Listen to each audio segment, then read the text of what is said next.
Sherman Hemsley was the black counterpart to All in the Family's controversial Archie Bunker. For 11 seasons, The Jeffersons was a hit for CBS with both blacks and whites. A rare feat in television history. Hemsley grew up on the mean streets of South Philadelphia, joining a gang and having several run-ins with the law. Mother told me, either go to the Air Force or go to jail, because that's where I was headed, you know. All my friends had been in jail. They hated me because I didn't go. I was saying, yeah, chump, you ain't done no time, you know. So I didn't want to do time. So I slipped into the Air Force, and while I was in the Air Force, all the time I'm in there trying to decide what am I going to change my name to when I get out and become an actor. Isabel Sanford was a welfare worker who quit her job and left her husband, taking a bus to California with her 3 children to try acting. I wasn't out here too long before I got a role in my first movie, Guess Who's Coming to Dinner? Then I know I'd really made it then. I was a big star, because it was a dry period after I did the movie. I wasn't in the great demand that I thought I would be. The lives of these 2 struggling actors would soon be changed forever due to a groundbreaking and controversial sitcom, All in the Family. I happened to be talking on the phone with another actress, and All in the Family came on television. And meanwhile, I'm talking, I could hear Archie talk about jungle bunnies and watermelon rinds just being thrown from the window and all. I couldn't believe what I heard. They allowed that on television? Okay, the following Tuesday I listened. Fell down laughing. Funniest show. I didn't realize it was so funny. Also, I didn't realize that I was going to be in it. But on the 7th episode, they called me to work on All in the Family. All in the Family pushed the envelope of every taboo allowed on television, and a new storyline was to feature a black family moving in next to the bunkers. Enter the Jeffersons. And then I got the shock of my life when I had to face Carroll O'Connor for the first time. He was the guy I had to read with him. I said, oh, all I could do was just read it, just do the best I can. You know? So Carroll said, yeah, he's the one. It was just amazing. Hemsley's first meeting with Sanford did not go quite so well. Reportedly, he considered her pompous and arrogant, and she thought he was a know-it-all loudmouth bully. The first time I met Sherman, I was coming into work. Isabel, come in. This is your new husband. My husband, he was this little pipsqueak. I could sit on him, match him like a bug. She goes, because I had to be polite. I didn't want to say what? Come on. Because I expected, for me, big man. For my husband, you know, big. Talk of a spin-off series of their own was almost instantaneous. But at least one cast member had her doubts. Well, I wasn't too pleased about that, because I didn't want to leave All in the Family. But Isabel, she was afraid, which I can understand, she was afraid to take a chance. And I said, no, I'm in a show already. It's a hit. I don't know if that show's going to make it or not. It was a hit show, and I was happy. I was satisfied. Because she had worked so hard to get that job, you know. I said, I don't want to leave All in the Family. I was really confident about it, because I figured, I knew it would work. The casting director, she called me one day, and she says, well, they're quite serious about doing this spin-off. And when they do it, they are going to get someone to play Louise Jefferson, and they're going to write Louise Jefferson out of All in the Family. Well, then that helped me make up my mind where I wanted to go. She said, well, I guess I'll do it. I'd have been out of a job. The Jeffersons was the first television series to feature an interracial marriage.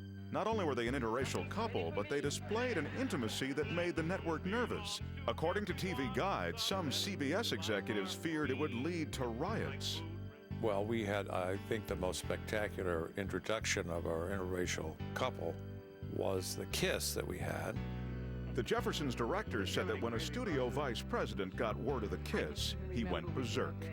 The vice president was petrified that TV stations would drop the series. At the last minute, Fred Silverman, then head of programming at CBS, green-lighted the kiss. Baby, we've been doing that pretty good. Damn good.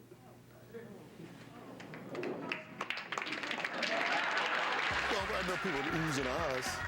Don't know audience. Ooh, ah. The audience went, oh, So I figured if they ooh and ah, people that back at home would say, In fact, the black and white kiss did enrage some viewers, and some of the responses were ugly. We did get some hate mail. Franklin should show me the letters. You know those letters the people write, they clip the words out of like a magazine and out of a newspaper. So all the words are different shapes and sizes. One of those crazy looking letters, you know, some maniac just sat out all, but had nothing else to do but send this crazy letter. In fact, TV Guide did a cover of us, Roxy and Sherman and Isabel and myself, and somebody sent a copy of it with my face black, out, which was really a compliment. But you know, you can't please all the people all the time. Despite the criticism, the show continued to push the envelope. Roxy and Franklin and Sherman and Isabel were having arguments about something, and he said, you're gonna fight, and you're gonna fight one another. And we said, sure, we fight, and it's gonna happen. What's gonna happen? You're gonna, sometime when you're in the middle of a fight, you're gonna call, he says, what are you gonna call her? If you two ever really started going at one another, inside of 5 minutes, he'd be calling you. Don't say it. He said it. From the very beginning, the Jeffersons was known for confronting racial issues head-on. But according to one cast member, Hemsley was reluctant to complain about scenes he considered racist. Instead of speaking up, he settled for a more passive resistance by repeatedly flubbing his lines. Eventually, this forced the exasperated director to have the scene rewritten. Hemsley wanted his character to evolve, but it was an uphill battle. You know, because Sherman at some point didn't like calling Tom a hunky. He said, we've evolved from that. That was fine the first 2 or 3 years, but now we're friends. I don't want to be calling him hunky. So that's not funny anymore to me. Say things in people's faces, you know, name calling, that wasn't me. So they stopped writing that. But some blacks felt betrayed by George Jefferson, a scrappy bantamweight rooster who seemed more cunning than intelligent. He was fearless and in your face, but many considered him a bragging buffoon and a gross stereotype. No matter what you do, somebody say you've been a stereotype. You can go out there and be a nun. Stereotypical, you know, you can be a thug, stereotypical, you know, it just gets on your damn nerves. Coming up, the shocking way the Jeffersons got canceled. I just found out in the newspaper. the rug's been pulled out from underneath us. ABC makes a decision that causes the Happy Days stars to threaten to walk out.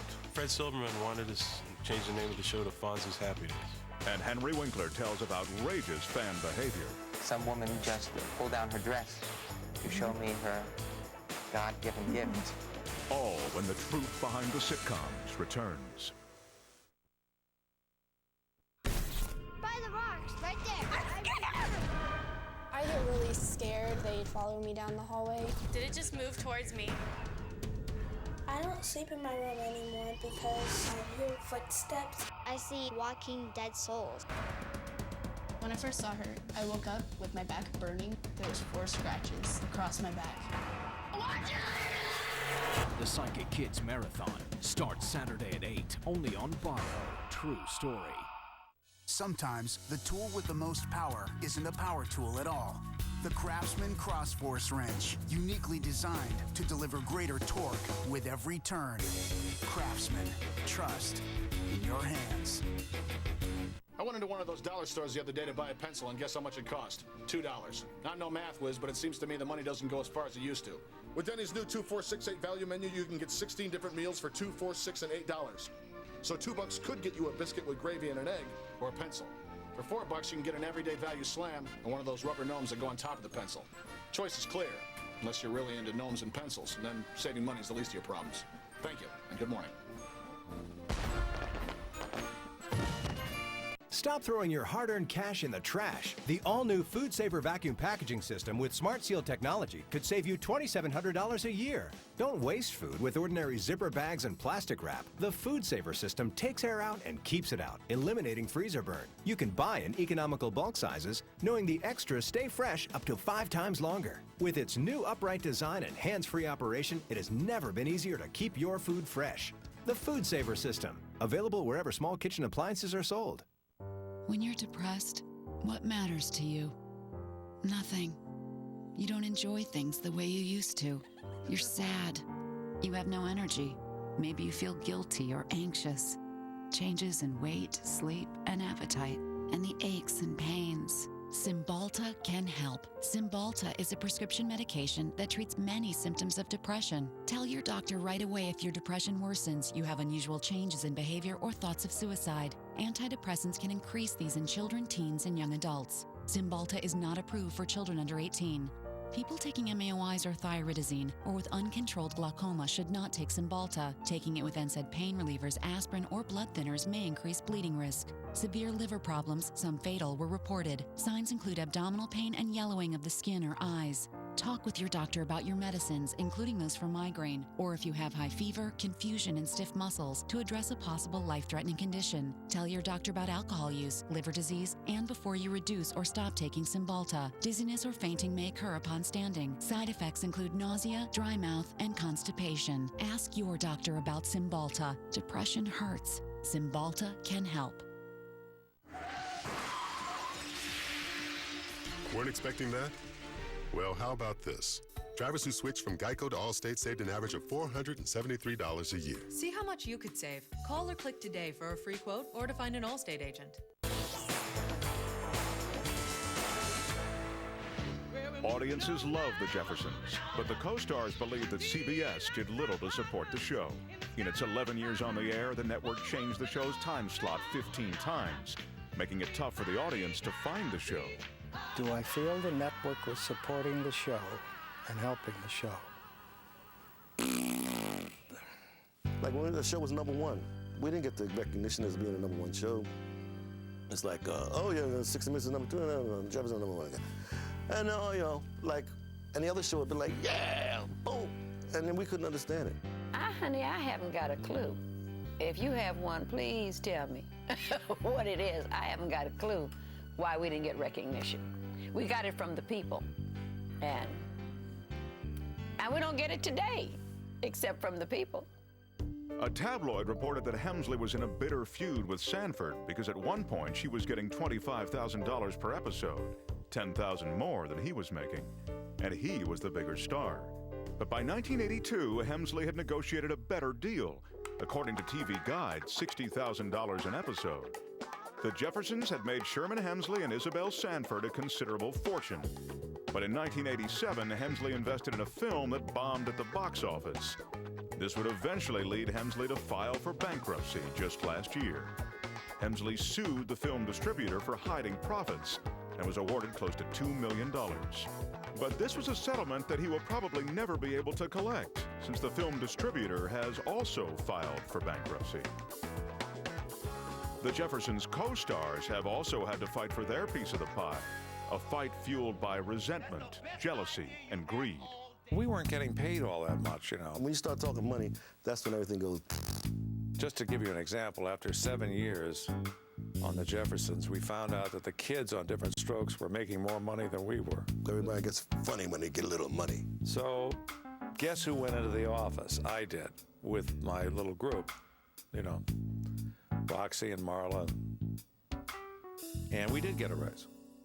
The Jeffersons was one of the longest-running sitcoms in history and made millions of dollars for the network. For most of its extraordinary run, the series was in the top 20. But after 11 seasons, CBS suddenly canceled the show without even the courtesy of a phone call to cast members. The cast was angry and hurt.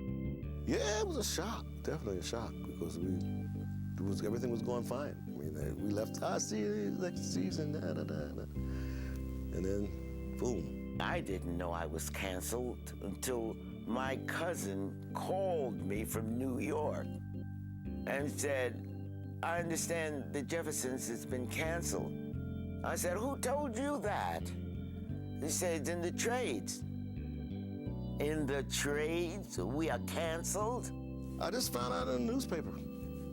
You know, looking through the thing. When we going back? When we going back? We're not going back. You know? I heard about it on Entertainment Tonight. You know, it was just weird. We were still in the top 10. What can you do? There's nothing you can do. You just feel like you've been kicked in the stomach, you know? It's just like, whoa. And you know. The rug's been pulled out from underneath us. That's it. Happy Days is the longest-running sitcom in the history of ABC. From 1974 to 1984, its nostalgic stories of a wholesome Midwestern family had the entire country wrapped around the Fonz's upturned thumbs. Happy Days was intended as a star vehicle for Ron Howard, best known for his years as Opie on The Andy Griffith Show. But his character's popularity was soon eclipsed by a supporting actor. Fonzie, played by Henry Winkler, was the embodiment of cool. And by 1977, Happy Days soared to #1 in the ratings. But Henry Winkler struggled to make sense of his phenomenal popularity.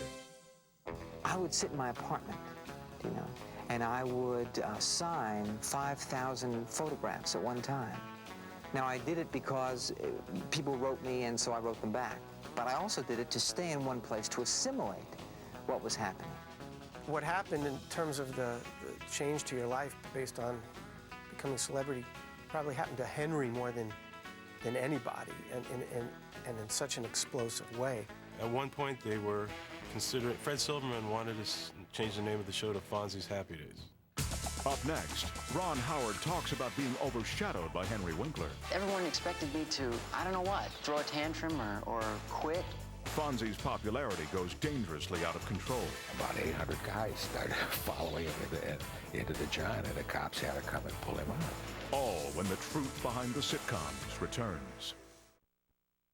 A biography special featuring an exclusive interview with Eddie Murphy. I'll give you $1 for every minute that you can stay on stage. You come work my club. I rode the train home in my makeup, like excited, like people were going to know that I was on TV. 48 hours. That was the beginning of an adventure. Eddie Murphy, tonight at 9. Only on Bio. Put 6 tools in the palm of your hand. Introducing the Craftsman Universal Ratcheting Wrench. One tool, getting many jobs done. Faster. Craftsman. Trust in your hands. Let's see if I can tell you something about osteoporosis you don't already know. It runs in families. My mother has it, and now I have it. So even though I tried to keep my bones strong, it wasn't enough. Now, once monthly Boniva is helping me do more. It didn't just stop my bone loss. Boniva worked with my body to stop and reverse my bone loss. And studies show after 1 year on Boniva, 9 out of 10 women stopped and reversed theirs too. Don't take Boniva if you have low blood calcium, severe kidney disease, or can't sit or stand for at least 1 hour. Follow dosing instructions carefully. Stop taking Boniva and tell your doctor if you have difficult or painful swallowing, chest pain, or severe or continuing heartburn, as these may be signs of serious upper digestive problems. If jaw problems or severe bone, joint, and or muscle pain develop, tell your doctor. You've got one body and one life, so don't wait. Ask your doctor if Boniva can help you stop losing and start reversing. For a free trial offer, call 1-800-4BONIVA or visit Boniva.com. Rachel quit the corporate grind to start her own interior design business. She's got a growing list of clients she keeps in touch with using email marketing from ConstantContact.com. Constant Contact is easy and affordable. It lets her send out updates and photos that showcase her expertise and inspire her customers for only $15 a month. Her dream? To be the area's hottest interior design office. Right now, she just dreams of an office. Get a free trial at ConstantContact.com. Take things as they come. I got an idea. Or improvise. Maxwell House custom roasts each bean for a full-flavored cup of coffee, so you can be good to the last drop. Millions have lost weight on the South Beach Diet, and now it's supercharged for even faster weight loss at southbeachdiet.com. I get to eat delicious food while losing weight. SouthBeachDiet.com makes it so easy to lose weight. With South Beach Diet Supercharged, you'll rev up your metabolism so you'll lose weight even faster. It's the easiest and the most delicious diet I've ever been on. I've lost 33 pounds. Go to southbeachdiet.com today and start losing weight with 7 days of the new South Beach Diet Supercharged absolutely free.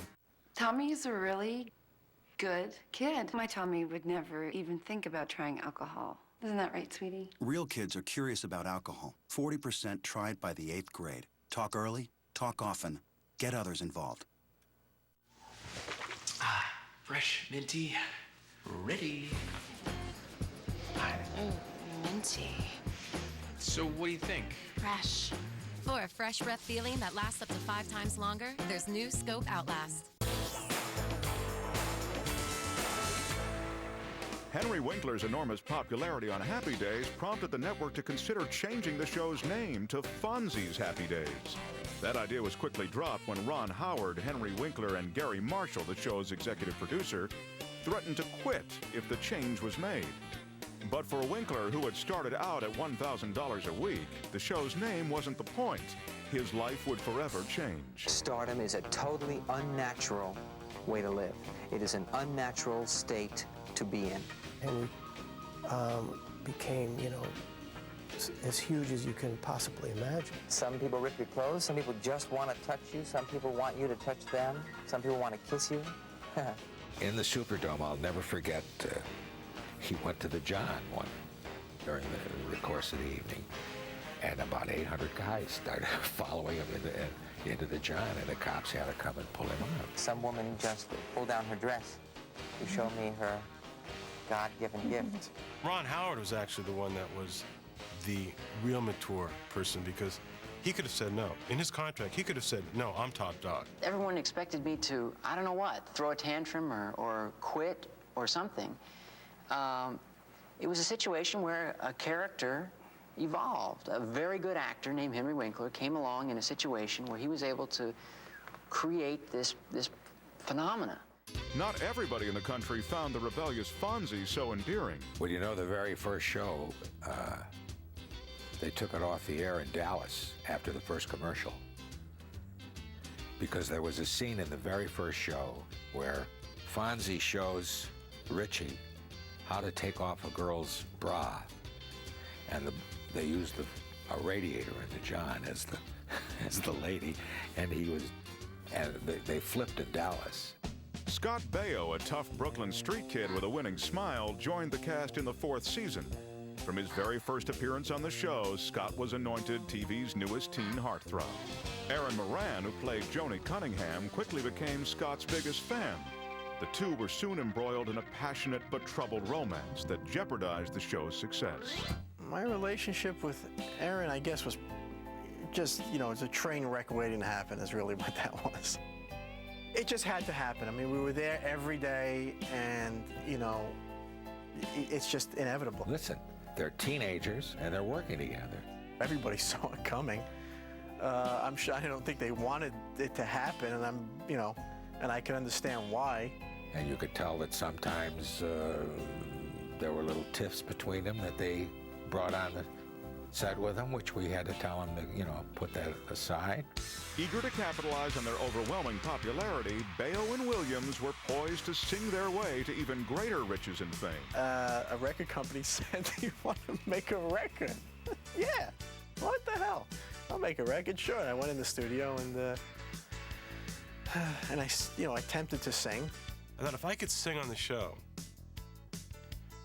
maybe I could get a record contract, and maybe I could get myself booked off the show and add income. We'd sing to like 10,000, 15,000 girls. State fairs, county fairs, amusement parks, all sorts of things all over the world. Fame, money, and adulation, the sweet rewards of stardom. But these two Happy Days stars were still not satisfied. Sexual desire would soon dominate their lives. I think that my only vice for a certain amount of time was women. I was single and really liked girls. I wasn't addicted to it. I just really liked it. And boy, I'll tell you, there were, just thank goodness, a lot of beautiful ladies out there. I'm not embarrassed by it. I'm not proud of it. It's just something that I went through. And if anybody says to me, why would you do that, and don't you feel whatever? I said, well, how do you blame me for doing it? And how could I not do and have a good time in this town? I mean, if I'm a heterosexual male who's in his 20s, I mean, that's what every guy in this world is looking to do, is have a good time. And I just had the luxury of having, a lot of attractive women who knew me. With Scott's immense popularity came the inevitable inflated ego, turning him into a nightmare on the set. The producer's response was to shrink the size of his role. That and advice from Scott's father to change his attitude brought him back to earth. Coming up, the Happy Days co-stars hold out for more money. She threatened to Come on, you can't just lie to people. And Erin Moran makes shocking accusations about a Happy Days co-star. She said that somebody had abused her. All when the truth behind the sitcoms returns. Thanks to the new Venture card from Capital One, we get double miles on every purchase, so we earn a ski trip twice as fast. We get double miles every time we use our card. I'll take this. Double miles add up quick. And all of those? So we brought the whole gang. One adult, one goat, please. It's hard to beat double miles. Everyone knows 2 is better than 1. Introducing the Venture Card from Capital One with double miles on every purchase every day. Go to CapitalOne.com. What's in your wallet? Oh, poor baby. Fact.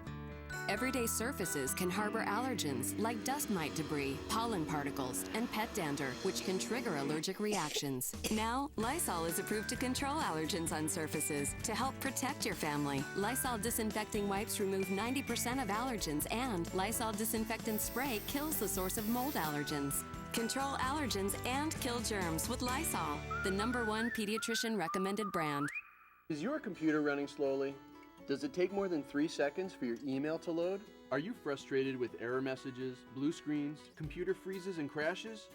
These are not only annoying, but can cause permanent damage to your computer. If you're experiencing any of these symptoms, your computer and your privacy may be at risk, because these are usually the telltale signs of a virus, and it can only get worse until you act. Get a free diagnosis at mycleanpc.com. My Clean PC is outstanding, and my computer is running faster than ever. My Clean PC came through with flying colors when no one else could. My Clean PC totally cleaned up my system and increased my speed. MyCleanPC.com can remove spyware, viruses, and infected emails, all speeding up your PC's performance. It offers all-in-one protection, and it's been downloaded by millions of users. Even if you have antivirus software, your computer could still be infected. Find out instantly with a free comprehensive diagnosis at mycleanpc.com. Hi, I'm Isabella, and this is pasta night at our house. What is it about spaghetti and meatballs? I mean, it's a fun night. And the whole dinner is from Great Value at Walmart, and it's all for less than $2 a serving. I have a budget like anyone else. This is what I did with mine. With hundreds of new rollbacks on Great Value, choose from lots of meals for less than $2 a serving. It's rollback time. Save money, live better. Walmart. Let's do it. Target's in sight. 100 meters. Approaching. Take your time. Visual. Steady. Careful. This cheese is loaded. Thanks. New Deli Deluxe Bacon Cheddar. Bursting with cheddar and a blast of real bacon. Can you give me some mustard while you're in there, too?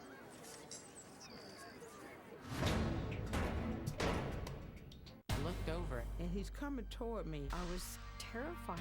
He was yelling at me. All of a sudden, everything went black. That's when a sledgehammer hit me on the head. He ripped my face off. He's chopping with that piece of glass. He pulled my head back and slit my throat. Blood went everywhere. If I die, nobody's gonna know who did this. I will not die tonight. I survived. I Survived. Sunday at 9 on Bio. Get up close and personal with the world's most fascinating people. Go to bio.com/shop for exclusive DVDs, books, and more. Real life, unfiltered. As with any hit show, the actors on Happy Days were not immune to the tabloids and the outrageous rumors they reported. I've been gay. I was a drug addict. What the hell else was I that people wrote about me? And I just sort of laugh at it all. I mean, you know, it's just silly. One time I was driving, and I heard I was dead. So I thought, well, I better pull over to the road because I can't be a very safe driver if I'm dead. Well, I was dead 2 years ago. Got onto CNN and all that stuff. At least one tabloid rumor did prove to be true, however. On the show, the Fonz and his motorcycle were inseparable. But a little-known fact is that crew members actually had to pull the Fonz along while he was seated on his motorcycle, which was fastened to a flatbed trailer. Henry did not like the motorcycle. He was scared to death of them. They tried to get him to ride it, this and that, and, you know, they only really wanted him to ride it from the camera off stage. And it was very difficult for him. Some of Happy Days' highest-rated episodes featured Pinky Tuscadero, Fonzie's hell-on-wheels girlfriend. Roz Kelly, who played the part, was closer to the character than anyone realized. Late last year, Kelly grabbed a shotgun and shot up 2 neighbors' cars, then fired into one of their homes. According to the LA Times, a neighbor's blaring car alarm set off the shooting spree. Kelly was arrested, pleaded no contest to the charges, and was placed on probation for 3 years. While some of the Happy Days stars were making salaries befitting a top 10 show, others were not as fortunate, and they weren't above plotting to get their fair share. We weren't paid the way performers are paid today. It was fine, but it wasn't like this tremendous amount of money. I was promised certain things that were not given, and I just said, well, you know, come on, you can't just lie to people. We all held out, you know, at various points of our negotiation. We said, well, we're not going to be able to get, you know, the kind of money that Henry and Ron are going to be able to get. So maybe if we all teamed up together and held out, that we have a chance, you know. Without mentioning names, there was one person who was holding out for really a ridiculous difference in what they offered her. Now you know it's a her. It's a business, you know. She threatened to walk. And it's money. And there's nothing you can do about it. And people have to make a living, and people want to do best for themselves. But when it came to money, Ron Howard was apparently as naive as the character he played. Ron Howard was investing in gold, and one day, the gold shot up. So he says, I bought some gold yesterday. I said, good. I said, by the way, where do you keep it? He says, well, it's in the trunk of my car. I couldn't believe it, and he opened up the trunk of the car. I said, are you crazy? I said, get this out of here. Get it in a vault, get it in a bank or something. For some of the cast, life after Happy Days has been anything but happy. After the show was canceled, Erin Moran became increasingly estranged from the cast. She refused to be part of the 1992 Happy Days reunion TV special. Rumors persisted that she was angry at her co-stars. There were all these rumors going around that she said that her former castmates were evil. I don't think we were very evil. It was the farthest thing from what we were. I mean, it was, when I heard it, it was like, I can't believe that Erin would say something like that. I mean, it just sounded so ludicrous. Erin Moran's accusations grew even more bizarre. According to a 1992 People magazine article, Erin had accused the government of conspiring to hook the country on crack and speed. In the same year, it was reported that Erin had accused a Happy Days cast member of sexual harassment. She said that somebody had abused her or attacked her, which I know isn't true. I think she was being badly advised by either a PR person or her soon-to-be ex-husband at the time, who was looking for some publicity, you know. And they certainly went to the proper source for garbage, and I think she regrets it. I did wind up seeing her again, just a couple of years ago, and I worked with her on a show, and she was great. She was sort of like her old self, the way I always knew Erin. Coming back from New York, we sat next to each other on the plane, and she was reading a Bible, and she just seemed at peace with herself for probably the first time in a long time.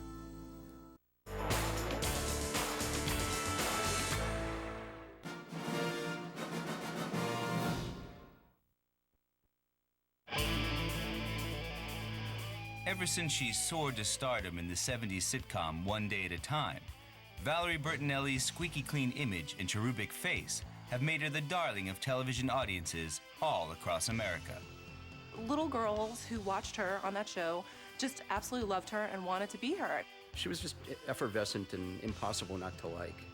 Her bubbly personality, her outgoingness, her relatability, her warmth. She is someone who, when she walks onto a set, she just lights it up. Valerie Bertinelli could be your sister, your daughter, or that nice young girl who lives next door. Her unquestioned audience appeal, combined with her heavily publicized marriage to rock star Eddie Van Halen, have kept Valerie Bertinelli in the public eye and never far from the headlines for more than 30 years.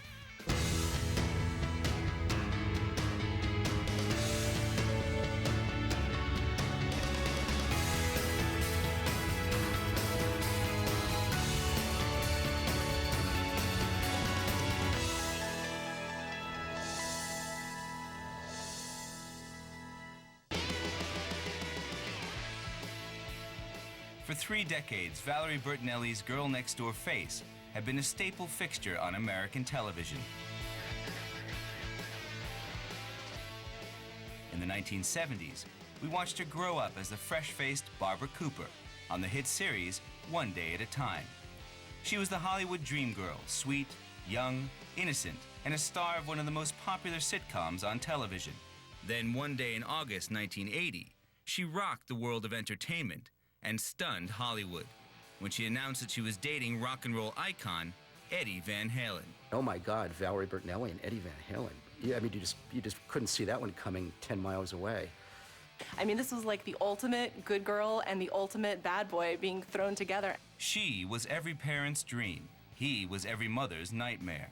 And Beauty and the Beast headlines hyped their relationship for all it was worth. I think people wondered, what is Valerie thinking? And then once they accepted the fact that she was actually dating this guy, they thought, you know what, it's just a phase. Every girl needs to go through her bad boy phase, right? We took one look at each other and we got married 8 months later. For their part, One Day at a Time's producers did their level best to bury the whole thing, hoping maybe it would all just go away. It didn't, and Valerie's career and Eddie's band would never quite be the same again.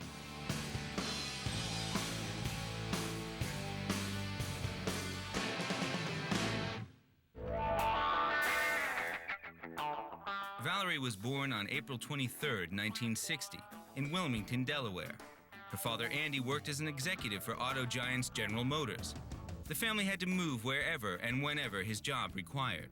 Her father was a GM executive, and her mother was a homemaker. And she used to joke that she was kind of instead of an Army brat, a GM brat, because they used to move around so much. I always had them to go to, my father and my mother, terrific parents. And I had 3 brothers that I loved so much too. I'm such a lucky person. The Bertinelli family was constantly uprooted, making it nearly impossible for the children to develop any stable, long-term friendships. In an effort to help her meet new people, make friends, and break out of her shell, Valerie's parents urged her to enroll in a performance program at the nearby Tammy Lynn Academy of Artists. She had this great, fresh, little punky look with this personality that followed with her. So she had that already going. She was a precocious youngster, and she probably said, I'd like to try my hand at acting. So they put her into acting school, and she was pretty much an overnight success. Actually, I wanted to be a singer, and that really didn't pan out. I always used to listen to Carpenter records and sing in front of the mirror, sing my heart out, and it never got any better, so I decided, well, can't do this. Valerie may have been a little shy at first, but her adorable face made her an instant favorite. And at the age of 11, she landed her first television role. It was an Easter commercial. And I got the job because I fit the clothes, actually, and that's the only reason. Because I couldn't get any work. That was like my 100th interview. And I couldn't get any work because I wasn't in the union. But I couldn't get in the union if I didn't get a job. But they finally gave me the job because I fit the clothes the best. As a manager, you ask your client, what do you want? What do you want? Where do you see yourself? And Valerie said, I want to be in a series, and I want to be able to walk down the street and people recognize me. Well, she got it, and she got it big time. After 4 years of juggling her budding acting career with schoolwork, in 1975, Valerie received a call from her agent, who told her that producer Norman Lear was casting for a new situation comedy, and that he had specifically asked for Valerie to attend the auditions. The call came in.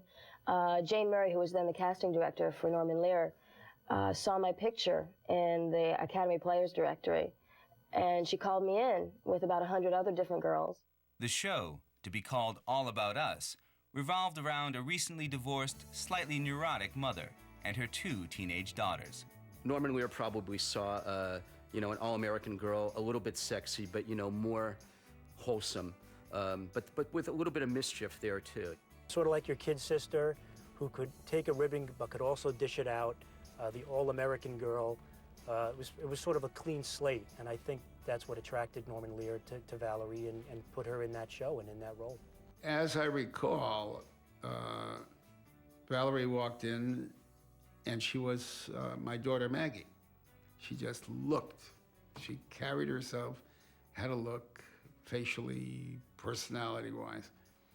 and I knew I had to work with her. The fourth time I went in, I read again with Norman, and Jane said to me, you wait here, and she told everybody else to leave. And I went, oh my God, I got the part. Before she even spoke a word, she was going to be America's sweetheart. She just had those adorable apple cheeks and those bangs. I mean, women loved those bangs back then, and that long, beautiful, silky hair. And she just looked like America's sweetheart from the get-go. Cast in the part of the hyper, arm-waving mother was actress Bonnie Franklin, who had more than 2 decades of film and stage experience to her credit. The part of the wild child older sister was played by Mackenzie Phillips, daughter of John Phillips of the pop group The Mamas and the Papas, and one of the stars of the 1973 film American Graffiti. In a supporting role was veteran comedian and character actor Pat Harrington. Pat Harrington is the greatest. He was so funny. He had everybody always laughing on that set. Always. You couldn't wait for him to walk in the door, right? Everybody waited for that guy to walk through the door on that show.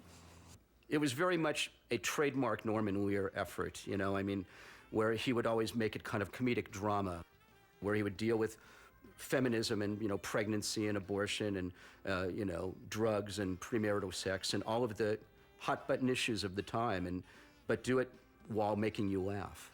I think Val learned a lot from all those people, and Bonnie was just like a mom to her on the set. So they were very close. And that's the way it is. When you get in a series, you're very close. You become there's a new family for you. By the time the show premiered on CBS in December 1975, the title had been changed from All About Us to One Day at a Time. Suddenly in the spotlight and surrounded by vastly more experienced actors, all of Valerie Bertinelli's shyness and insecurities came rushing back.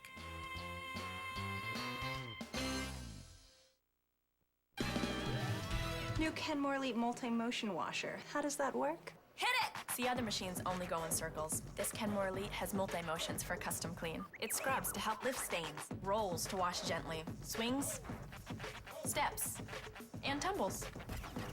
Better than just circles. What? Sorry.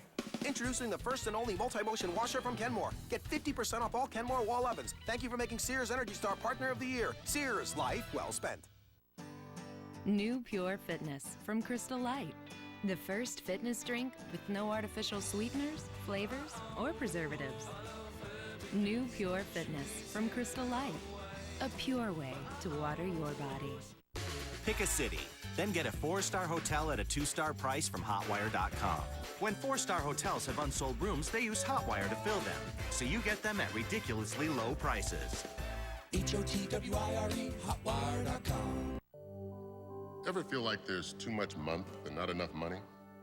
An Allstate agent can help today with an early signing discount. It could mean some real money.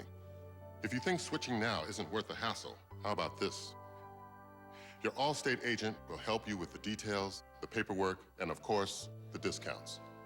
You don't have to face tough times alone. That's Allstate stand. You don't have to wait for your policy to expire. Call or click today for a free quote or to find an Allstate agent. Daddy, can I get a puppy, please? Okay, Sammy. It's bedtime. Oh, 10 more minutes, please. 10 more. Please. Hey, Daddy. Will you buy some alcohol for my party tonight? We'll be right here at the house. You can even take the keys. Please? Absolutely not. Never let me have anything. Don't be a pushover. Hate you. Be a parent. Prevent. Don't provide alcohol to minors. There's a clinical study. I reviewed the data myself, and I am amazed by the results. The results are in. The Olay Professional Pro X Intensive Wrinkle Protocol is as effective as the leading prescription wrinkle brand regimen in reducing the appearance of wrinkles. I see just the little fine lines on my forehead softening. I definitely think I look younger. I might actually celebrate my birthday this year. While not a prescription, the Olay Professional Pro X Intensive Wrinkle Protocol guarantees you'll love the look of your skin or your money back. And now the latest from Olay Pro X. New intensive firming treatment. A 2-step system of skin tightening serum and 5 intensive firming masks that is clinically tested to increase skin's natural fullness in 28 days. Also from Olay, 2 new Professional Pro X facial cleansers. Go online for a $10 coupon. Olay Professional Pro X. Potent, proven, professional.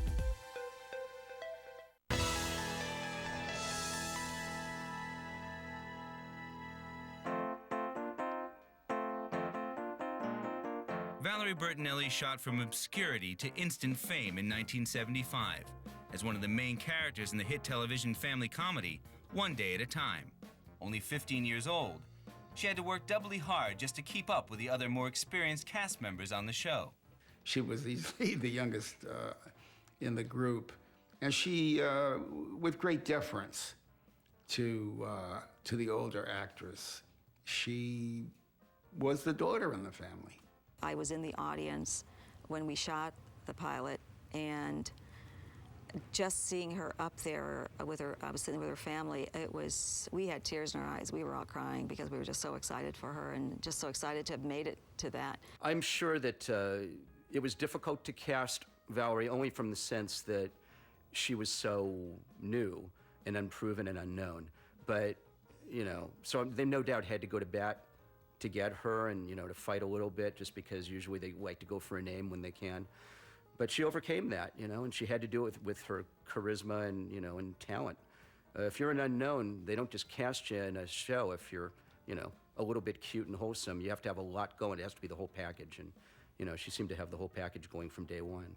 Determined not to let down the cast or herself, Bertinelli insisted on continuing acting classes while dealing with her grueling 16-hour-a-day shooting schedule. She was a great student. She was faithful, was there every week. Always knew her scripts, always wanted more information. So she was very adaptable and wanted this. Valerie was a very determined young person and able, but not practiced. She hadn't, when she started with One Day at a Time, she had not, you know, had any seasoning. Bertinelli's character, the teenage Barbara Cooper, was originally intended to be portrayed as a tomboy. After a great deal of work with her acting coach, Valerie and her character Barbara began to grow. It's interesting when someone has a shyness about them, they're hiding something in there that's very deep. And with Valerie training her and teaching her and being with her and going over so many of the techniques of acting, I could see that she would get into the characters and bring out a portion of that character that only someone who had the ability to really understand acting, she could do that. She could bring out those characters. She brought out even emotions that she didn't even know she could. By the beginning of the second season, in the fall of 1976, Valerie had blossomed into a beautiful young woman. And to everyone's surprise, the show began drawing a huge male audience. She was sort of, you know, the girl next door, your kid's sister, all rolled into one. Plus, she was an extremely attractive young woman. And for a teenage boy, that meant a lot. She was cute, so she would get the, you know, she would get the boys clamoring to look at her as well. And, you know, she had the wholesome thing going in spades. And she was just effervescent and impossible not to like. With her new, more mature look, Bertinelli started attracting the attention of more than just new viewers. She was soon getting offered roles in TV movies, which were shot during the summer hiatus from filming One Day at a Time. From that work on television, it enabled me to do any kind of film I wanted to do for TV, which was very nice. I have a set career for me already. I think she's done some remarkable things, some remarkable dramatic work. I mean, I think lovely actress. By 1980, the 20-year-old star was well known in Hollywood circles. At one point, she auditioned for Raiders of the Lost Ark, and as some people know, at one point she was also romantically linked to Steven Spielberg. I guess one day, one or the other one woke up and went, "Oh my God, I'm dating Steven Spielberg," and then went, "Oh my God, I'm dating Valerie Bertinelli. What are we doing?" She did not get that job for Raiders of the Lost Ark, and as far as I know, she did not work with him. Valerie may not have gotten the part in Raiders, or indeed Steven Spielberg, but one day in August 1980, while visiting her brother Patrick, she got someone else. It was during the actor strike, and my brother Patrick called me up and said, Van Halen's in town, can you come out? You know, we can get backstage passes and everything. So I said, sure. I'd never really listened to the band before that. And so I started, there was an old tape in my car that my brother left, and I started listening to it, and I heard the guitarist, and I immediately said, this man is brilliant, he's very talented. And then I saw a picture of him, and I said, he's cute. It was really exciting that Valerie Bertinelli was going to come to their show. And she came to the show and came backstage afterwards and met everybody and met Eddie. And then the rumors started that she was coming out on more dates, and she started showing up. Oh my God, Valerie Bertinelli and Eddie Van Halen. I mean, you just couldn't see that one coming 10 miles away. It was shocking. It was really along the lines of like the Heather Locklear, Richie Sambora coupling. I mean, this was like the ultimate good girl and the ultimate bad boy being thrown together. But people who were in the room at the time kind of talk about it as like love at first sight, that they just looked at each other and just boom, that was it. Like a love story was in the works. And even though there was some pressure on him not to get tied down, because this was like, you know, Van Halen was really kind of hitting its prime, they were just destined to be, and they were just not going to be apart, and kind of the rest was tabloid history in a way. I think people wondered, what is Valerie thinking? And then once they accepted the fact that she was actually dating this guy, they thought, you know what, it's just a phase. We saw each other for the first time in a hallway in the back of the Coliseum, and we took one look at each other, and we got married 8 months later.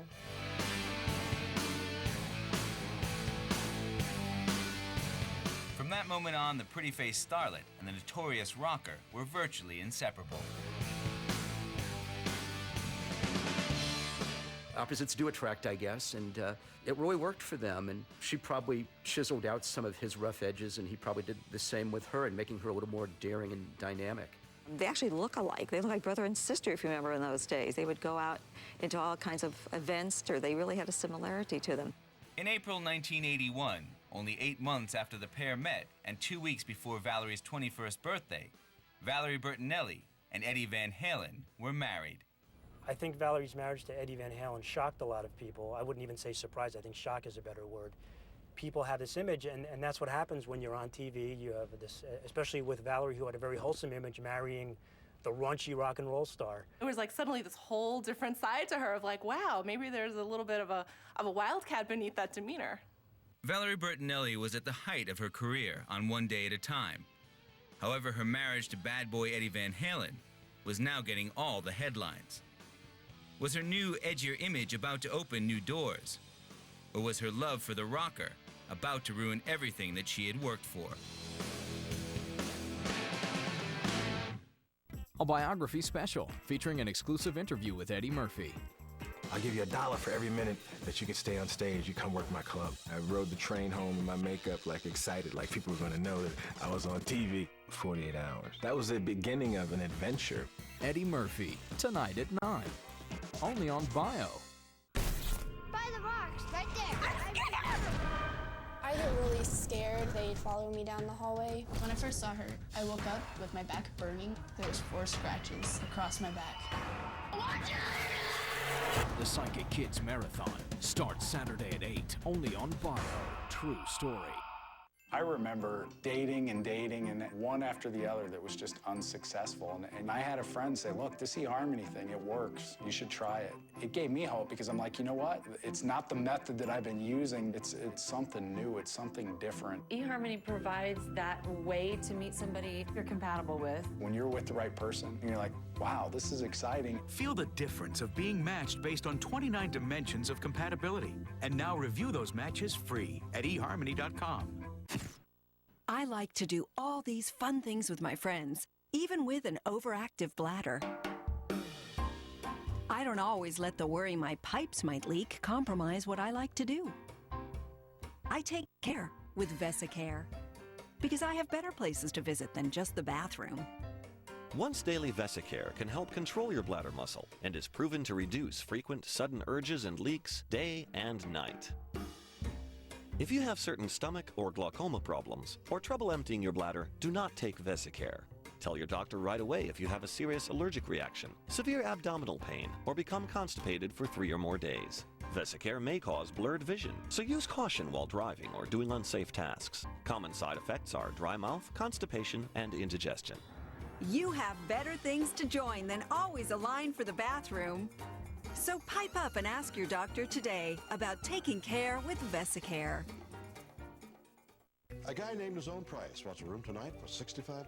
We don't go lower than 130. Big deal? Persuade. Okay, 65 for tonight. You can't argue with a big deal. And you can get a big deal on last-minute flights, too. While everyone else's prices are on the rise, Priceline finds the empty seats to save you up to 50% off published fares when you name your own price. Big last-minute savings from the home of the big deal. Hi, I'm Amy. This is my family, and this is taco night. It's our favorite night of the week. And this is all from great value at Walmart. And it's all for less than $2 a serving. Hey, everyone's on a budget.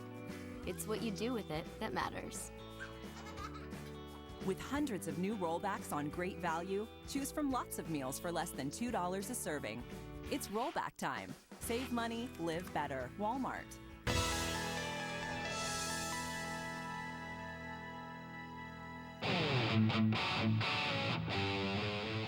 When Valerie Bertinelli, the star of TV's hit sitcom One Day at a Time, married rock star Eddie Van Halen in the spring of 1981, they were both at the height of their careers. Van Halen was the founder of one of America's most popular rock bands, and Valerie's star power was in the ascendancy, when she won a second of 2 successive Golden Globe Awards for Best Supporting Actress on One Day at a Time. The first of Valerie's and Eddie's problems came by the way of his band's lead singer, the flamboyant David Lee Roth. She messed up the democracy. It became that she was continually, whispering in Eddie's ear that he was the star of the band, that it wasn't about David, but that Eddie was the star, and without Eddie, there would be no Van Halen. And so this divide started. A strutting, preening frontman on stage, behind the curtain, Roth was arrogant and controlling, and forbade the rest of the band members from inviting their wives and girlfriends backstage before performances.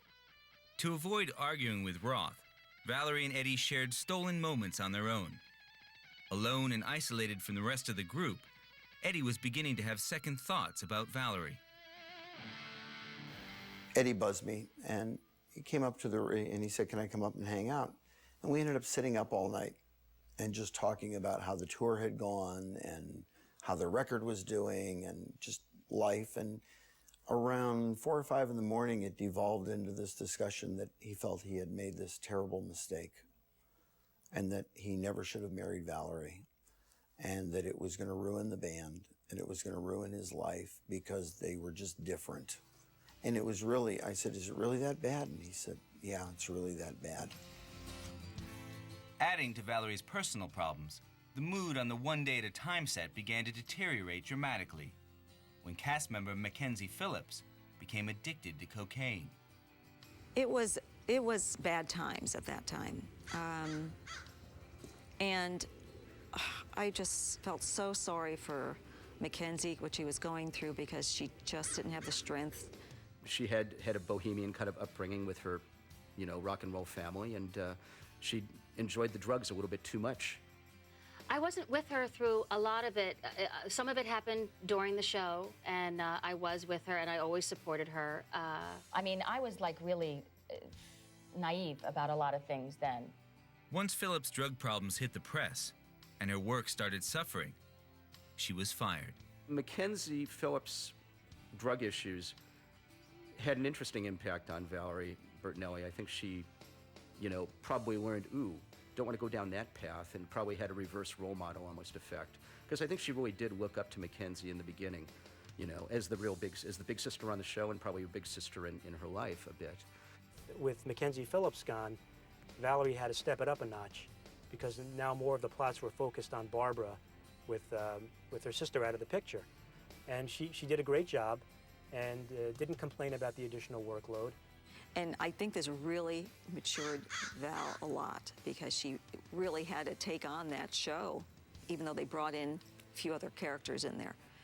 Although Bertinelli, Bonnie Franklin, and Pat Harrington remained constant, the rest of the cast became a revolving door, changing almost seasonally. As old cast members left and new ones were added with confusing regularity, the show's ratings began to slip, and in 1984, after 9 seasons and 209 episodes, One Day at a Time was canceled. Although Valerie was sad to see the show end, she knew it had run its course. Her challenge now was finding a new direction for her career. I think Valerie didn't quite know what to do with herself following One Day at a Time. I mean, she was, this young little, perky ingenue, and then suddenly she's, okay, now what do I do? I can't be perky anymore because I'm, in my late 20s here, and I got to think of the next chapter. Valerie began questioning some of the choices she made as a young actress. One Day at a Time had not prepared her for life after the show's cancellation, and all the insecurities she felt as a child came flooding back. I look back now and think, gee, I would have liked to have studied other things, because I don't feel very book smart at times. And I try to get as much reading in as I can, but I can't hold an intellectual conversation with people at a party. So that's probably why I don't go to parties a lot, because I'm always afraid of my intellect showing. So I wish I had gone to college and could have really studied and gotten into other things that I enjoy. Valerie tried to make her way on the big screen, but movie producers could only see her as a small screen star. They were all anxious to have her audition, but the good roles always went to established movie stars, not TV actresses. In the end, she continued making television movies, but was determined to break her image as a lightweight, shifting her focus from comedy to more dramatic roles. And she sort of carved a second career for herself after One Day at a Time went off the air, which is always tough when you're used to being a star of a hit TV show and the fame goes away. You wonder, are you going to be able to adapt to that next step? But she actually did a good job of trying to break out of that mold by doing a slew of TV movies. Shattered Vows, The Seduction of Gina were 2 of them.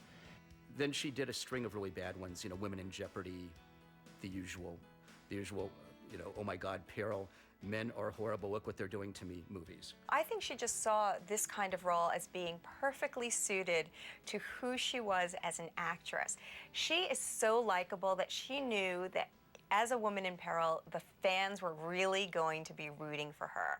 Her most famous role may have been that of Maxie Amberville, the lead character in the 1987 8-hour miniseries, I'll Take Manhattan, based on the best-selling Judith Krantz novel. It was a pretty raunchy book, and the lead character who Valerie wanted to play was this kind of take-charge woman, both in the boardroom and the bedroom. And no one thought that Valerie could do it, but she fought for it, and she proved her critics wrong. She actually did a really great job in the role. Over the years, Bertinelli starred in 2 major miniseries and over 24 television movies, a major accomplishment for any actor. By 1990, the 30-year-old Bertinelli was becoming recognized as a serious actress. But her marriage was suffering the consequences of hubby Van Halen's years on the road and rock and roll lifestyle. Once again, it was her marriage and not her career that was hitting the headlines. And once again, she was being upstaged by the aging rocker. Thursday on Biography. The flicking the hair and the tongue and the wrists. As far as Sonny was concerned, I was his complete creation. She reinvented herself. She's the age she is, and she could wear that rock on. Before Britney, before Madonna, there was only Cher. Cher on Biography. Thursday at 9, only on Bio. Your new Energy Star qualified Kenmore lead is ready to go. So, you're just gonna dump the old one into the ocean somewhere? Dylan? Actually, Dylan, Sears joined forces with the EPA to make sure it's recycled the right way. That's rad. It is rad. It's called responsible appliance disposal. So it's rad literally? Literally. Sears, the only retailer recognized by the EPA for responsible appliance disposal. Get 50% off all Kenmore wall ovens. Thank you for making Sears Energy Star Partner of the Year. Sears, life well spent. If you're running a small business these days, you know it's important to connect with your current customers. If you don't stay in touch, they'll forget why you're special. But not if you use email marketing from ConstantContact.com. Constant Contact is the easy, affordable way to reach your current customers. You can upload your logo, add pictures, and promote specials, even make a coupon. Remind your customers why your small business is special with ConstantContact.com. Prices as low as $15 a month. Our new low price on Vonage World is going to blow you away. For a limited time, just $14.99 a month gets you unlimited calling to the U.S. and more than 60 countries around the globe. Go to Vonage.com and switch today. No startup costs, no access codes, just free unlimited calling around the world. It's all just $14.99 a month. But this offer ends soon, so go to Vonage.com now or call 1-877-4VONAGE. Vonage. Sounds good. I was active, eating healthy. I thought I was in great shape. So I was surprised when my doctor told me I still had high cholesterol. That really hit me and got me thinking about my health. I knew I had to get my cholesterol under control, but exercise and eating healthy weren't enough for me. Now I trust my heart to Lipitor. When diet and exercise are not enough, adding Lipitor has been shown to lower bad cholesterol 39 to 60%. Lipitor is backed by over 17 years of research. Lipitor is not for everyone, including people with liver problems and women who are nursing, pregnant, or may become pregnant. You need simple blood tests to check for liver problems. Tell your doctor if you are taking other medications or if you have any muscle pain or weakness. This may be a sign of a rare but serious side effect. I thought I was doing enough to lower my cholesterol, but I needed more help. What are you doing about yours? Have a heart-to-heart with your doctor about your cholesterol and about Lipitor. By 1990, Valerie Bertinelli's glory days as a star of the hit TV sitcom One Day at a Time were long past, and she was trying to build a new career as a serious film actress. However, Valerie off-screen, much like the character she portrayed, was a woman constantly struggling against forces over which she had little control. Thanks to endless touring and near constant partying, Valerie's husband, rocker Eddie Van Halen, had developed a serious drinking problem. It's a lot easier than I thought it was going to be, and then in other ways, it's a lot tougher than I thought it was going to be. But as long as we have the commitment and we want to be together and we love each other, I mean, we're going to stay together. I don't understand, couples who have been together for years and years and years and then break up. I mean, after you've put so many years in and you've worked so hard at a relationship, what's to say you can't work any harder? It was something that Valerie knew a lot about because her father was an alcoholic, and her mother has talked about the difficulty that she had dealing with that. And then, of course, she now ends up in a marriage where she's also struggling with somebody who has an alcohol and a drug addiction. Everybody drank a lot. Everybody partied a lot. We stayed up very late. There was a thing, a tradition. The running phrase was Van Halen means never having to say you're sorry. Yet every morning we would be in the lobby at 7 a.m. Everybody would be up. The show the next night would be a great show. This was sort of a managed debauchery. Eddie entered rehab more than once, and with the arrival of son Wolfgang in 1991, it seemed like he might stay sober. In an attempt to cope with his drinking and the strain it put on their marriage, Valerie began attending Alcoholics Anonymous meetings. It may have helped her to understand her husband's drinking problem, but all the stress and heartache continued to eat away at their marriage. It took me a long time to take his problems out of my life because I made them so much a part of my life, nagging him, and my entire life was focused on his getting better. So I've just taken myself away from that, and it's taken me a long time to do that. Through it all, Valerie continued to try to break into major motion pictures. And although good film roles never really materialized, there was always a place for her on the small screen. Valerie was, of course, typecast as the quintessential American girl. She had this squeaky clean image, and it did make it hard for her to get some parts. But she decided to use her image to her advantage and go after roles in which she could capitalize on her girl-next-door appeal. For example, one of her first made-for-television movies was called The Princess and the Cabbie. And when she was promoting the movie, she bragged that there wasn't a single dirty word in it, there weren't any sex scenes, there was only one kiss. And I think that viewers really liked the fact that she was staying true to the person they had fallen in love with.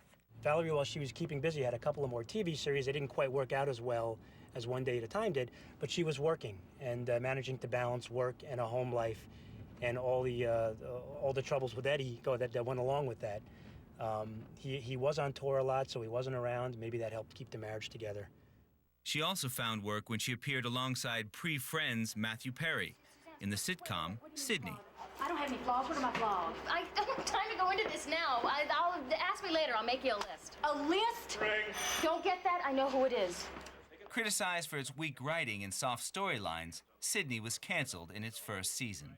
I was really happy with what we did. I wish we had had another chance to really explore and make it better than it was, because with a new show, it's very hard to really do everything perfectly. I mean, Cheers took it's like 9 years now, and it's really on a roll. It's been on a roll for the last 4 or 5 years, but it took a couple years before it got that good. So we never got that chance to get that good. Ready? And action. Valerie's next role was again in comedy, when she was cast in the role of a young American working in a Paris coffee house. Somebody wake me up! I'm in my own nightmare! Well, we were real optimistic after our first airing because we won our time slot. And then Dr. Quinn came on, and she kind of took a bunch of the viewers. But now baseball's coming on, so we'll get the women viewers back. It's a tug right now. The optimism is hard to keep up, but it's not real hard because we're having such a wonderful time here. And we know that we're putting on really, really wonderful shows. Café Americain had all the ingredients of a successful show. Good writing and a charming cast. But Valerie's character didn't connect with audiences, and it was canceled after an 18-episode run in 1993. Hollywood has a difficult time trying to put her into particular roles. She never grew up to be that like va-va-voom kind of sex kitten, but she continued to just be this adorable, adorable woman that we all watched grow up, and people, I think, struggled with trying to find a way to cast her. She was actually up for roles in some pretty big movies like Footloose and The Big Chill, and she didn't get them. When she did get a role, she had to fight for it really hard. Valerie was finding it hard to get movie roles, but with a son to bring up, she had to work, and there was always a place for her on television. She had to go back to doing those roles in those cable movies, and it's sort of an easy way to work. She was working close to home. She could take care of her son. I don't think she missed the stardom of being on a hit TV show and having to show up to all the parties and go to the press tour and the constant interviews. I think she preferred choosing her schedule at her whim, being able to work when she wanted to, which allowed her, like I said, to take care of her son. Italian women are terrific mothers. So giving her just being Italian, I knew right away she'd be a great mom. Absolutely. I'm lucky that I can work for 3 months and then take the rest of the year off. And I like that. I love to work, but now that I have a baby, priorities changed. He's my priority, my family. I'll always work because I'd miss it if I didn't, but my baby's more important. In public, Valerie gave the impression she has found the delicate balance of success and happiness with her family and career. But behind the scenes, Valerie Bertinelli's marriage was slowly falling apart. By the rocks, right there.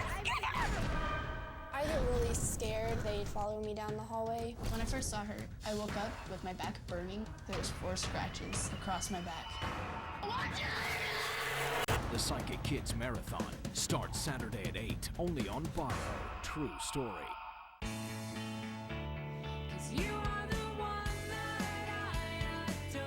This Mother's Day, find gifts for every mom in your life at Overstock.com.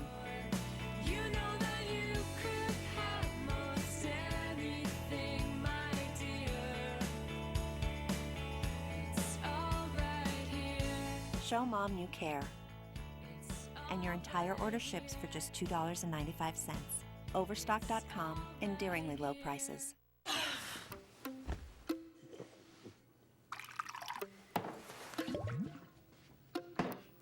Desperate for nighttime heartburn relief? For many, Nexium helps relieve heartburn symptoms caused by acid reflux disease. And for the majority of patients with prescription coverage for Nexium, it can cost $30 or less per month. Headache, diarrhea, and abdominal pain are possible side effects of Nexium. Other serious stomach conditions may still exist. Ask your doctor if Nexium can help relieve your heartburn symptoms. If you can't afford your medication, AstraZeneca may be able to help. Can you believe how fast kids grow these days? And since 90% of bone strength is developed before adulthood, it's so important that they get enough calcium every day. That's why there's new Danonino. Unlike leading kids' yogurts, Danonino has twice the calcium of milk, ounce per ounce, with vitamin D, so it's power-packed for healthy growth. And its rich, creamy taste is yummy! So they can start building strong bones today for stronger bodies tomorrow. New Danonino from Danon, power-packed to help kids grow.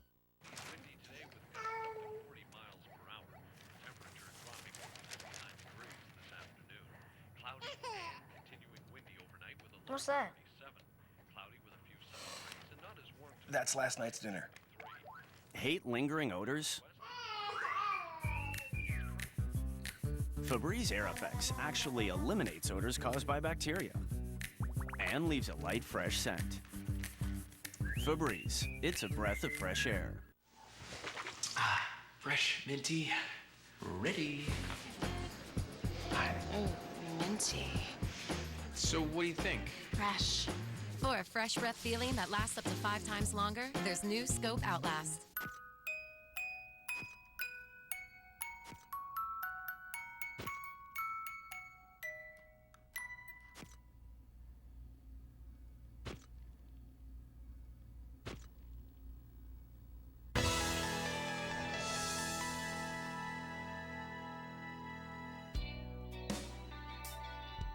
At the turn of the century, the former All-American girl from One Day at a Time, Valerie Bertinelli, turned 40 years old.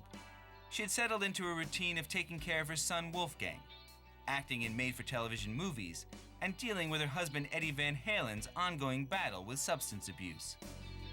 I think our marriage has all of the wonderful stuff and all of the crappy stuff that goes along with marriage, and how you have to make a marriage work and how you have to work at a marriage. And having a child brings all new things into it. But I think the only difference is that we have the rags and the yellow journalists, all those crappy magazines that we have to deal with and read lies about ourselves. So that's the only difference. Other than that, we're all human beings and we all make mistakes and we all have strong feelings. So, and we're all meant to be with a certain person. So it's just that we're just a little bit more high profile, which is the only difference, which isn't a big one. Although her marriage was in turmoil, her career was looking up. And in 2001, Valerie was cast in the part of an angel named Gloria in the series Touched by an Angel, starring Roma Downey and Della Reese. We had been on for about 8 years, and they thought it would increase the ratings. And so they wrote a part for her of a nerd, of a very intelligent nerd as an angel. And for a little while, it took the audience some time to get used to that. She held it up very well, though. Touched by an Angel was way more of a Valerie Bertinelli role than One Day at a Time or any of those movies. I think that was more the real Valerie and what she grew up with, you know, and being kind of the good kid, the good girl. And she got a chance to do that on that show. And, you know, and I'm sure it probably gave her the warm glow, that warm little feeling inside.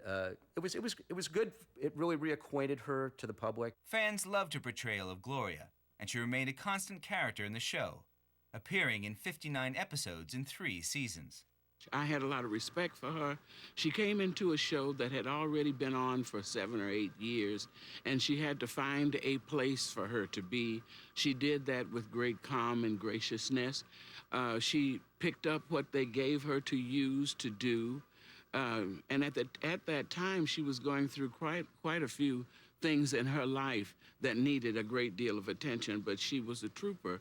6 o'clock in the morning, meeting in a little trailer to get your face slapped with makeup and being gracious, and then being in that same trailer at 10:30 at night trying to get what they call a touch-up because the makeup has worked harder than you all day, and it's draining, and to still be gracious it takes a lot of character to do that, and she was able to do that. Touched by an Angel was not a younger demographic. It was still probably just preaching to her original choir, but it still reacquainted her that she wasn't gone. She was still around and hadn't disappeared, and, you know, and she was still talented and had a career. By the time Touched by an Angel was canceled in 2003, Valerie found it increasingly difficult to get good parts in the once comfortable world of made-for-television movies. Over the next 3 years, she only made 1 television appearance in the 2005 One Day at a Time reunion show. although she was never far away from the thoughts of her loyal fans.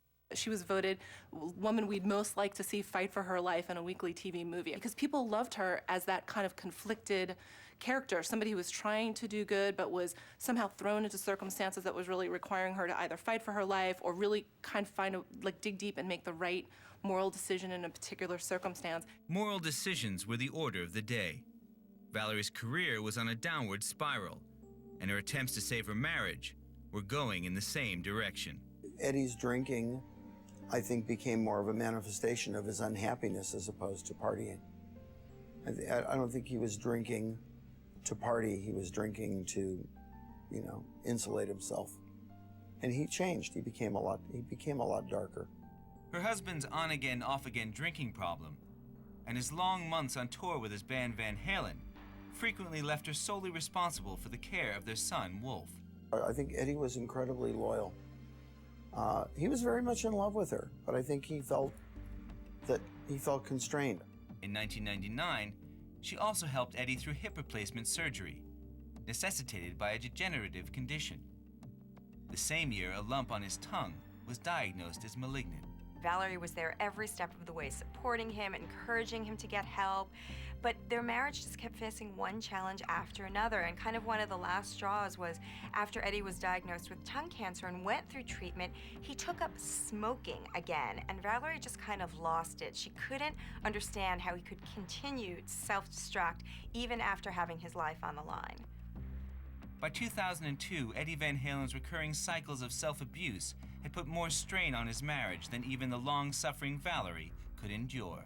In July of that year, the pair announced that they had separated. Anxious to quell the rumors and play down their personal problems, they both insisted their parting was not necessarily permanent. Our memories were too personal to talk to you about. I was able to be there when she needed somebody to be there.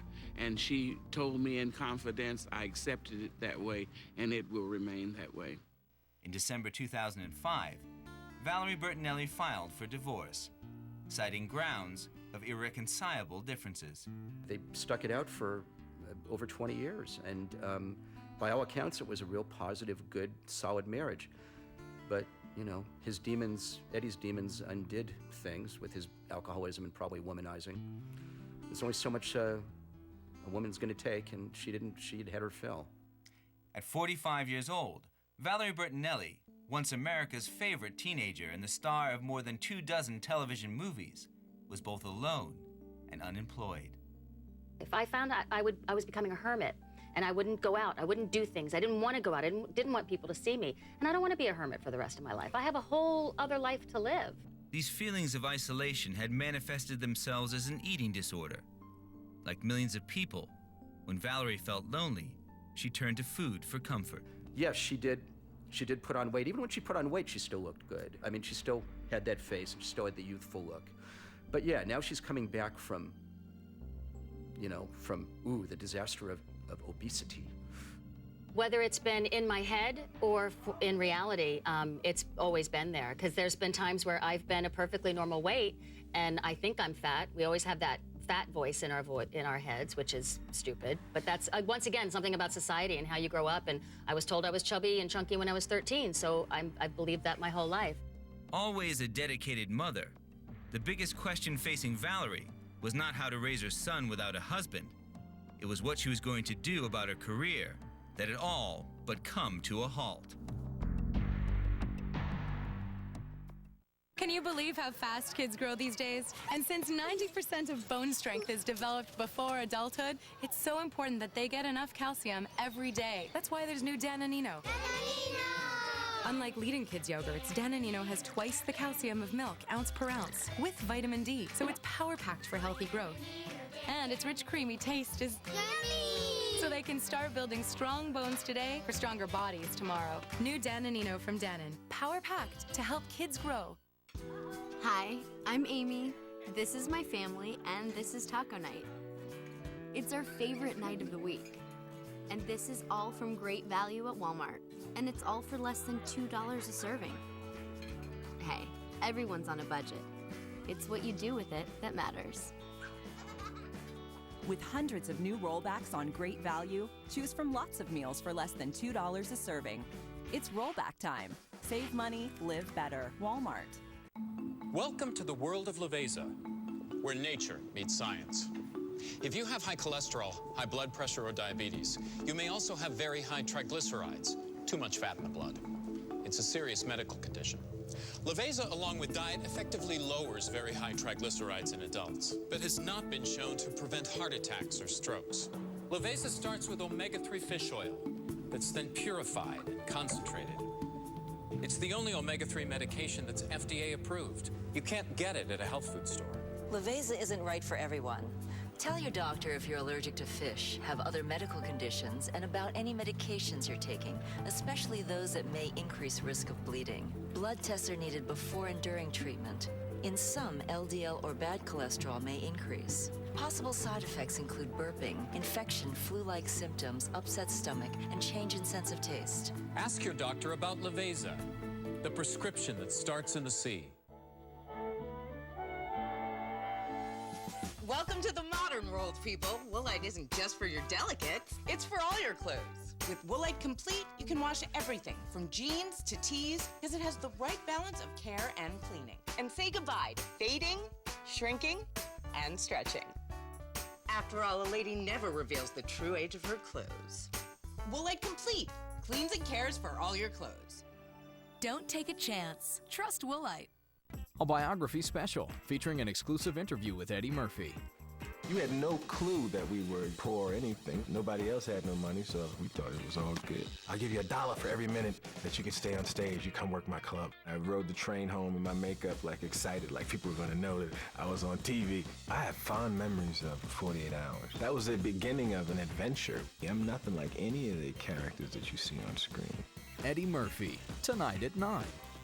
Only on Bio. Get up close and personal with the world's most fascinating people. Go to bio.com/shop for exclusive DVDs, books, and more. Real life, unfiltered.